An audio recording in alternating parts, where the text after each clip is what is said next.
நம்மை இயல்பு நிலைக்கு கொண்டு செல்லும் சாட்சி நிலைதான் முதலாம் படி.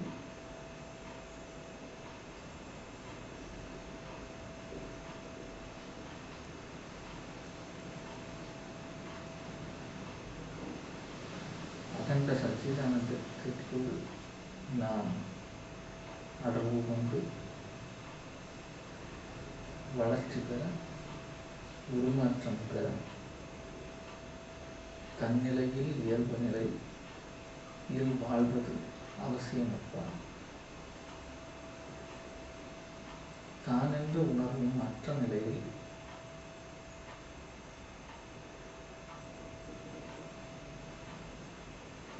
காத்திருத்தல்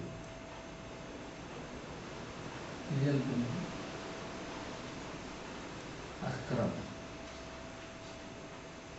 காத்துக்கொண்டே இருப்பான்.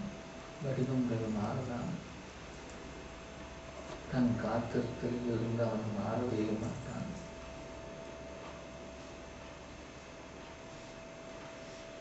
அவன் கைகளை வெட்டலாம், ஏன் அவன் சிரசையே வெட்டலாம். அவனுக்கென்று சிரசுகள் இல்லை. வடிவங்கள் வந்து போகலாம். அவன் இருந்து கொண்டே இருக்கும், உணர்வே இருப்பான். புரிகின்றதா?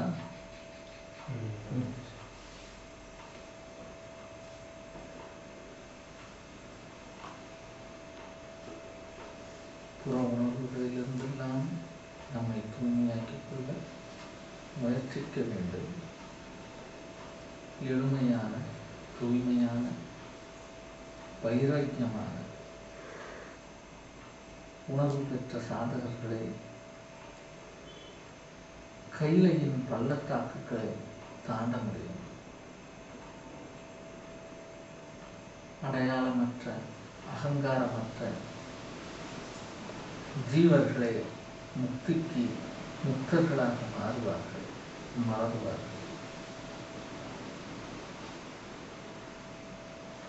புரிகிறதா?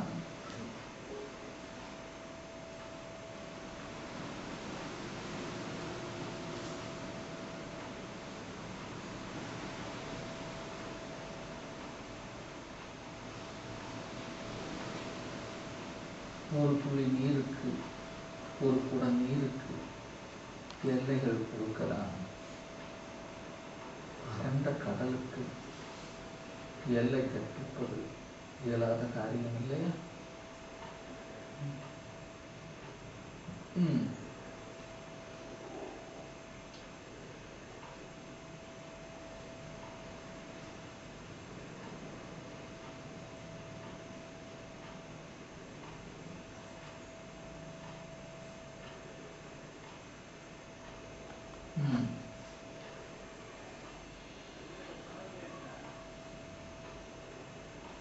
எப்படி ராமகிருஷ்ணர் சகுன பிரம்மமான காளியை வணங்கி ஊர்நிலை பெற்று சமாதி நிலையை அடைந்து பின் அத்வைத சாரத்தில் நுழைகின்றார். சகுன பிரம்மத்தை அகற்றி நித்திய பிரம்மத்திற்குள் தன் உணர்வுகளை கலக்கச் செய்கிறார். உடல் பெற்ற பயனை அவர் முழுமையாக பயனாக்குகின்றார். புரிகிறதா? நாமும் சாதனைகளை செய்து கொண்டே இருப்போம். நல்ல சாதனைகள் நம்மை மாற்றம், நமக்கு நாமே மாற்றத்தை கொடுத்து நம் குணங்களை எல்லாம் சீராக்கி உயர்ஞான வழிக்கு வித்திடுவோம். புரிகிறதா? வேறு கேள்விகள் உள்ளனவா?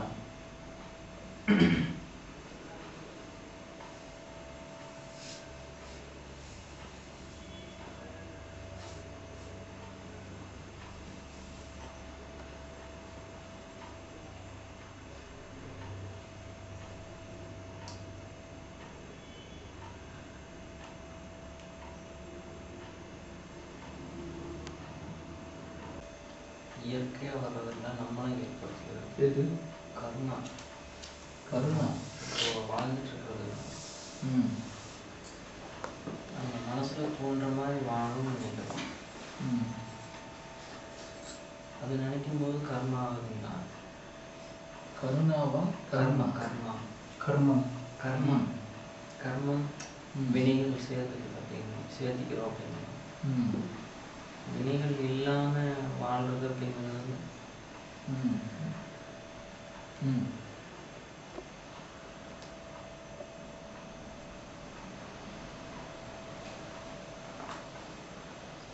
கேள்வி முழுமையாகிவிட்டதா?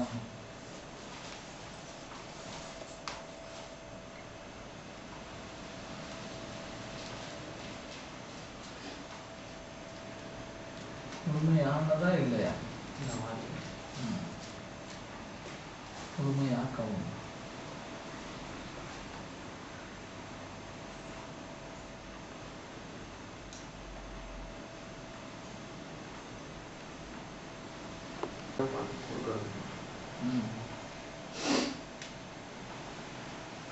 பகரவும்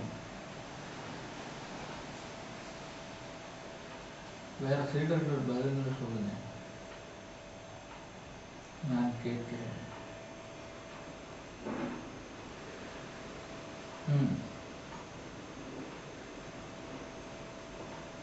கேள்வி என்னன்னு புரியலையா? பதில் கொடுக்கிறோம். கேள்வி என்ன சொன்னார் அவர்? கர்ம வினைகள் தானாக இருக்கிறதா, இயற்கை நமக்கு கொடுக்கிறதா, நம்ம செய்கின்ற செயல்களும் எண்ணத்திலும் விளைகிறதா கேட்கிறாங்க. அப்படியா? அதுதான் கேட்குறாங்க. நம்ம ஏற்படுத்திக்கிறோமா இயற்கையாக வரும் கொடுக்குறோம்? உங்களுடைய பதில் இயற்கையாக வர்றது இல்லைங்க, நம்ம ஏற்படுத்திக்கிறதா கர்மம். இயற்கை நம்ம நல்வழிப்படுத்தி தான் சென்று கொண்டு இருக்கிறது. நம்ம இந்த பிறந்த வந்த நிலையில் இருக்கக்கூடிய கர்மாக்கள் தான் நல் கர்மாக்கள் தான் இருக்கிறது. நாம் செயல்களிலும் எண்ணத்திலும் எடுத்துக்கொள்கின்ற கர்மா தான் கர்ம வினைகளாக நம்ம பின்தொடர்கிறது. இந்த பிறவியில் மட்டுமல்ல, இதற்கு முன் நாம் எடுத்திருந்த பிறவிலும் அது தொடர்ந்து வந்து கொண்டே இருக்கிறது. முன்னோர்கள் வழியிலும் அது தொடர்ந்து நம்மை வழிநடத்தி செல்கிறது. அதிலிருந்து நாம் விட நித்தியமான வாழ்க்கை பண்றது போல வாழ முற்பட வேண்டும். அவர் சொல்றது புரிகிறதா? அதில் ஏதாவது கருத்துக்கள் இருக்கிறதா?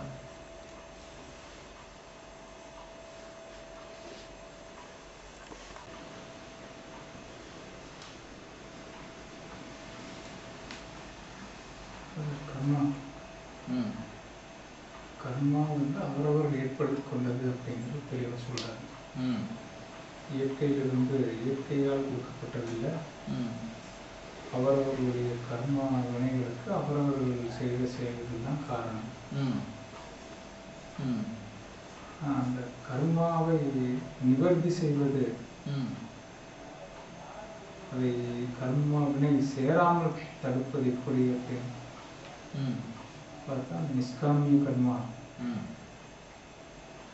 ஒன்று எந்த பிரதிபலனும் இல்லாமல், தனக்கென்று ஒரு சுயநலம் இல்லாமல், தன்னுடைய ஆசாபாசங்களை அதில் கலந்திடாமல் ஒரு செயல்முறையில் செயலாகும் போது அந்த கர்ம வினைகளை நாம் நம்முடைய சாராமல் தடுப்பதற்கு ஒரு சந்தர்ப்பமாகும். புரிகிறதா? கேள்வி கேட்டவருக்கு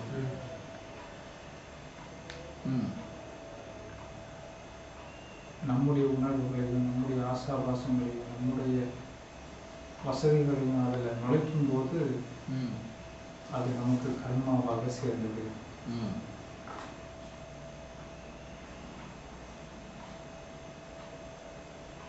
சில இடங்களில் நமக்கு ஒரு சிரமமான சூழ்நிலை ஏற்பட்டாலும் கூட அதை நாம் இறைவன் கொடுத்த பிரசாதமாக ஏற்றுக்கொண்டு அதை அனுபவிக்கும் போது நம்முடைய கர்மா நிவர்த்தி அடையும். பிறருக்காகவோ நமக்காகவோ எந்த ஒரு கஷ்ட சூழ்நிலைகள் நமக்கு ஏற்பட்டாலும்